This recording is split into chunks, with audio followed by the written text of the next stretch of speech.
Hello guys, welcome into another video. Today we're talking more ships. IAE is just around the corner, and I think coming off the heels of a very impressive Citizen Con, I think CIG stands to make a lot of money during this year's IAE with ship sales. So I want to talk about what ships I think will be straight to flyable, and what ships I would like to know more about during the IAE, whether they're going to be in concept, whether they're going to be released soon. Let's get right into it. And one of the things that we already know is we know that the Argo SRV and the Spirit C1 are currently in the 3.21.1 EPTU. The ships are functioning correctly. There is an issue with the C1 with its damage and its shields. The A1 kind of has the same kind of issue where they're very easy to kill. Hopefully these things get resolved in the future, but the C1, much like the A1, it flies very well.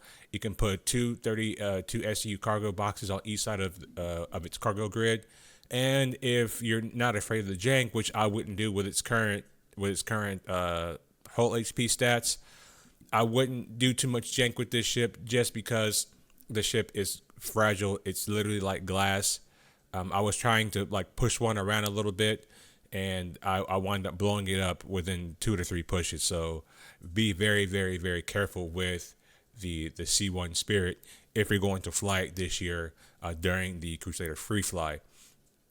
Now, the first day, within the first couple of days, I think we're gonna have Anvil. So I wanted to talk about this little guy right here, the Liberator. It was one of those ships that was in the Citizen Con video of the ships that are going to be coming out over the next year. And I hope that we get to see more about this particular ship during IAE, maybe a release date, maybe a holo viewer. I want to see more. I want to know more about this ship. Hopefully it's going to get some upgraded weapons. I do think they're kind of small for what this ship's going to be. But then again, I do think this ship's going to have a ton of armor on it. This ship is made for ramming and docking with other ships to board them. So I think that's going to be pretty good. I got the 2 alien ships right here. We got the Railen, and I got the Santey.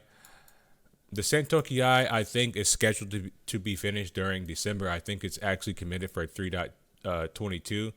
So I don't know if we're going to get a surprise release on this ship during IAE this year. Earlier this year, it failed its fly no fly, something to do with the cockpit and the MFDs.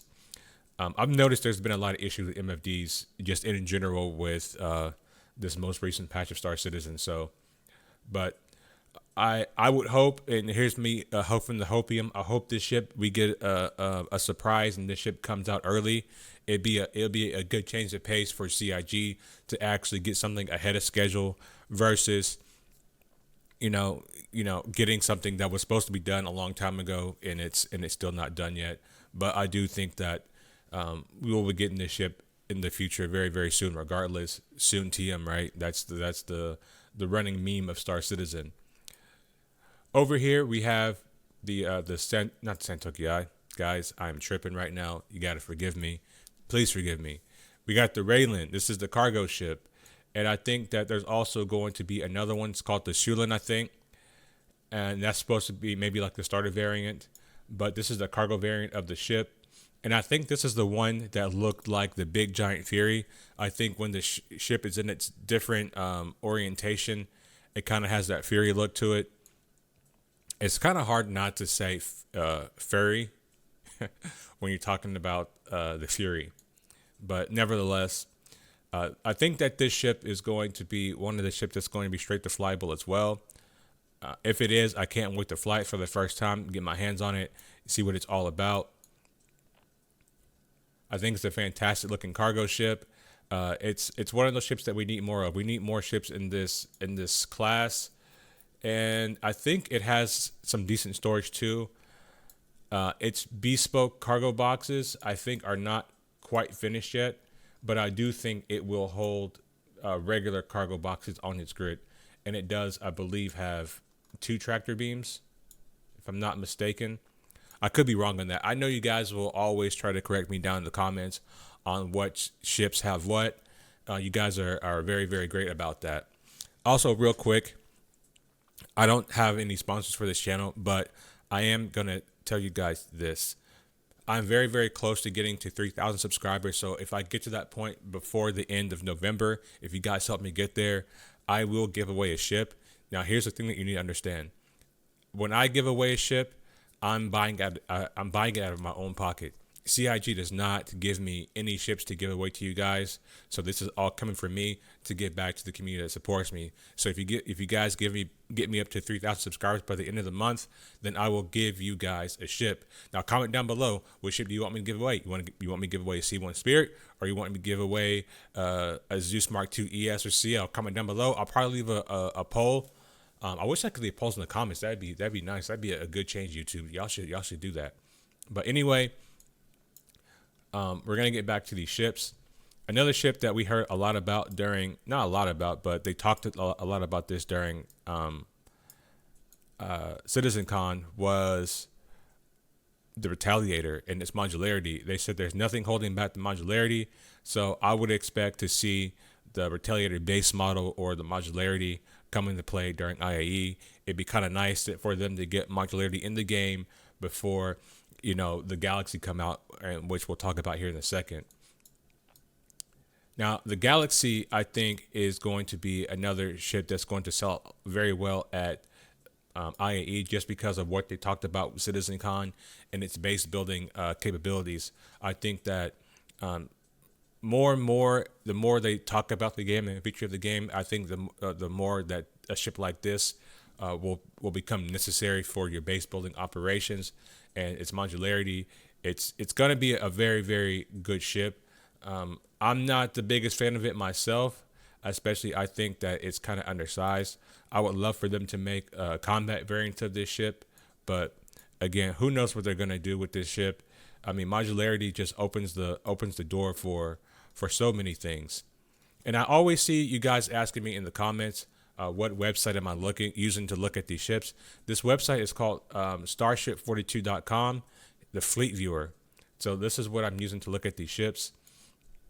And now I want to talk about some other ships that are still in concept, but which I think we'll learn a lot more about during the 13 or 14 days we have of IAE. And the first one is the Polaris.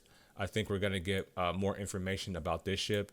I think they might even put it back on sale for people to buy, which I think is a good thing, because, you know, we need more ships like this in this class. I'm trying to work out a Polaris versus Idris comparison video. So if you guys want to see that, comment down below in the comments and let me know. Another ship that I want to see more about during IAE also is the Perseus. Now I know these ships are still in concept, but it'd be good for them to just give us some updates. You know, I know we just had CitizenCon, but a lot of the stuff for CitizenCon was done like months in advance in preparation of the event.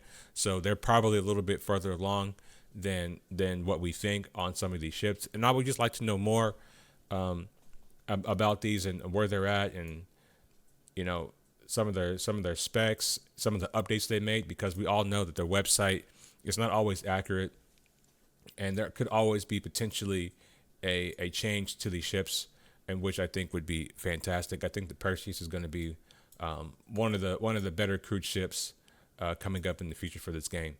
So if you guys want me to do also a capital subcapital class comparison video, also comment on that as well. Another ship that I'm going to use this one as a placeholder for it, but we all know last year that there was supposed to be a mining ship that's supposed to be in between this one and like I think a Vulture or some shit for mining, and that's supposed to be like an RSI ship. I don't know exactly what it's going to be called just yet, but some people in the Pipeline Discord have found a file, and it's supposed to be like Autolist or some shit like that. But I do think that we do need more mining ships in the game, and particularly ships that can do like the mining and the refining. I do want to know more about this ship, so hopefully we get some more information about it. I know my boy Canop, he's really interested in getting one of these. So I'm going to move on to MISC, because there's a ship that we haven't heard much about in quite some time, and that is the Expanse. This guy over here. One thing I love about this site, man, you just get to see the scale of these ships next to each other. It's just sometimes it's crazy to look at. It really is. I'm just gonna zoom in, get all the way in on this Expanse down here, man. Just look at this compared to these ships right here. It's kind of crazy. But this is a ship that I'm hoping that we get more information about during IAE. We didn't hear. I don't think we heard anything about it really during CitizenCon. If we did, somebody comment down below and let me know if they said anything about this ship. I don't remember hearing anything about it, but I think this is another fantastic ship that can do some of the mining, refining, and you don't have to really wait on, you know, a refinery job to get done. You don't have to wait the couple of days. You can mine and refine and get your stuff done, which I think is great. It's fantastic. And yeah, I just want to know more about this ship. Maybe get some concept stuff on this one. But yeah, I want to know more about it. I want to see where they're at with this one. And I think this is going to be another miner's wet dream right here. And we all know what they're going to do with the capital class ships, I think. So let's go ahead and get our big boys on here. We're gonna snatch in a hammerhead. We're gonna snatch in a javelin. I didn't mean a hammerhead. I mean Idris. We got our Idris. We do have a hammerhead here though. Shout out to the hammerhead. We got our Idris. We got our Kraken. We got to get cracking with the Kraken. So I do think with these three, I need to zoom out a little bit, y'all. Hold on. Zoom out and then zoom in. I do think with these three ships, they're going to put these ships on sale again. They'll be available for that limited amount of time. So if you have the deep pockets to go ahead and pick yourself up one of these, I would say go ahead and do it, especially the Idris, because I think that one's the closest to being in game. So I think they're going to sell a bunch of these during IAE. They're probably going to sell out within like the first couple of minutes. So like I said, if you got the pockets to get one, go ahead and pick yourself one up. I ain't got the pockets for one, but I do plan on one day having a capital class ship. I don't know if I'm going to go subcapital like with the Polaris or something like the Perseus, but I will get a bigger ship because I do want to have a day in the future where I get the subscribers on and we all play together in one of these big ships and we go out and have some fun. I think that'd be awesome. And right now, guys, this is the point of the video where I have to put on my hopium mask. I have to huff that hopium. So there's not Aegis, but Anvil and Crusader, they don't really have capital class ships. I know Anvil has the Carrack, but it's not really a capital class ship. But I do hope that we get some more capital class stuff from these manufacturers, Crusader specifically, because they don't have any capital class ships. So I think maybe the Genesis is considered a capital class, but I'm not really sure. I should probably check that before. No, the Genesis Starliner is not considered a capital class. It's a large, like the Carrack. So I do hope that Anvil and Crusader announce their way into the capital class game. I do think that all the big human manufacturers should have at least one capital class offering. I know Aegis has two. We got one from Drake. We got some capital class ships from RSI. They have the Bengal Carrier, which is currently, I don't know when that one's ever going to be released, but I would expect that one to be sometime after Squadron 42. I think with these capital class ships, they don't want people to kind of see what these ships have to offer. They want to save all that unique and special stuff for the release of that game. But anyway, guys, that's going to be my video today. Comment down below and let me know what ships that you're most excited for IAE, what ships that you want to fly the most. I'm really looking forward to the Railen and to the SRV. I'm looking forward to these ships the most. We already know with the SRV, we can grab the A2 bombs and we can fling them out into space now. So hopefully CIG doesn't nerf that, and we can keep that, and we can have some fun with the SRV and the A2 bombs. Even the A1 bombs would be a lot of fun to get a bunch of SRVs together and fling those around. So let me know, like I said, down in the comments below. Help me get to that 3,000 subscriber mark, and we're going to get some ships away. And take care of yourselves, guys. I'll see you in the next one. Peace.